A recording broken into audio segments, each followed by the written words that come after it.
So this week's episode of the Ancient Magus Bride definitely pulls on our heartstrings. We get reintroduced to Joel, the old man who's more or less being kind of haunted by this like vampire fairy, and I'm glad they brought him back, but I'm kind of sad they brought him back in this way. But I have to say, as sad as his farewell is in this episode, I actually really appreciated the outcome, because I appreciate the fact that not everything's going to have this very like happy tie a bow and just pass it off. It can have bittersweet endings, and I think just the way this episode eventually goes, like, yes, the whole, like, Chisei turns into a fox, I think that gets wrapped up brilliantly in a very quick fashion, but I don't think anyone, I mean, I'm sure there are people who thought it was going to last longer, maybe the entire episode was going to be focused around Chisei being in that fox form. But the fact that Chisei does come back to Elias because Elias is saying, like, he needs her, which is just so fitting for how much they've grown to just need one another. The fact that he does feel cold and lonely when she's gone. And she, like, if this happened, like, in the early episodes, she absolutely would have left. But because they have grown to have this bond,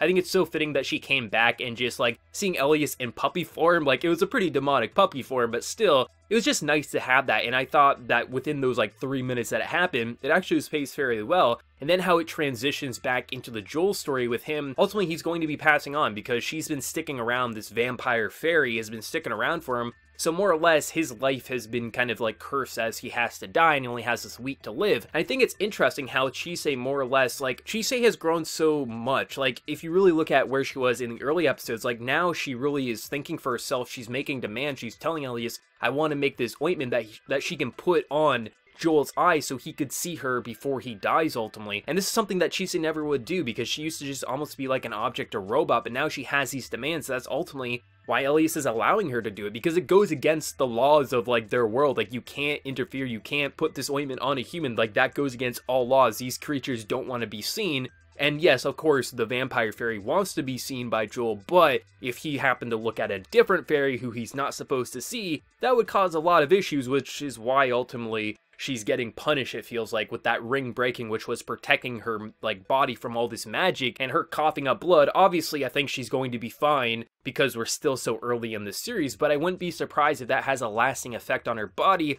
going forward, and ultimately how she's going to overcome this, because it doesn't feel like she's going to be getting off easy when it comes to breaking these sacred laws. But seeing that scene with Joel and this, like, vampire fairy girl here, the way they directed, they had this, like, I'm pretty sure it was a new track that we've never heard in the OST. Maybe it has been used before, but it felt brand new to me, and just the way they directed that shot, it was so bright and vibrant, but it was so powerful. Like, her crying and him just saying, like, you can have my life force, I've known you're always there, and just her wanting to wait forever in hopes that maybe he'll reincarnate or something like that. It was such a powerful episode that, yes, it's bittersweet, but it's pretty happy in its own way, but it also is sad. And I love that type of resolution, like that type of closure, where sometimes the bittersweetness is the best way to wrap up a character arc, and I think this probably was the best outcome. Like, I'm sad Joel's gone, I wish we maybe got a little bit more with him before he hit his deathbed, but it was such a powerful episode that I just appreciated so much, and I'm glad the Ancient Magus Bride is not going the route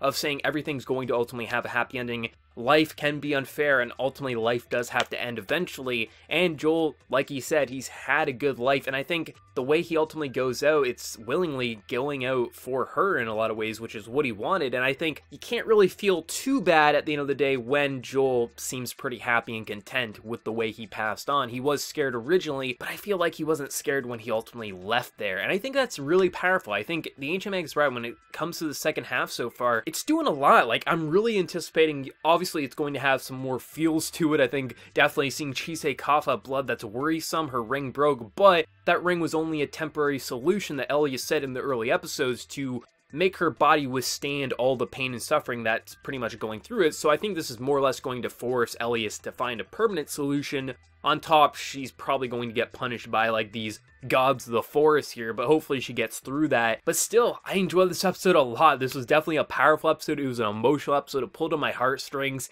and that OST just really sold the emotions for this episode. But let me know your thoughts. What did you think of this very powerful episode, and what do you think is going to happen to Chisei next week now that she seemingly is getting punished for breaking these sacred laws? How do you think they're going to overcome that? Do you think Elias is going to rush the rescue? Or what do you think is going to happen overall? Let me know your thoughts. And before you leave, smack that like button to show your support. If you're new to the channel, be sure to subscribe. So until next time, everyone, please take care and have a good one.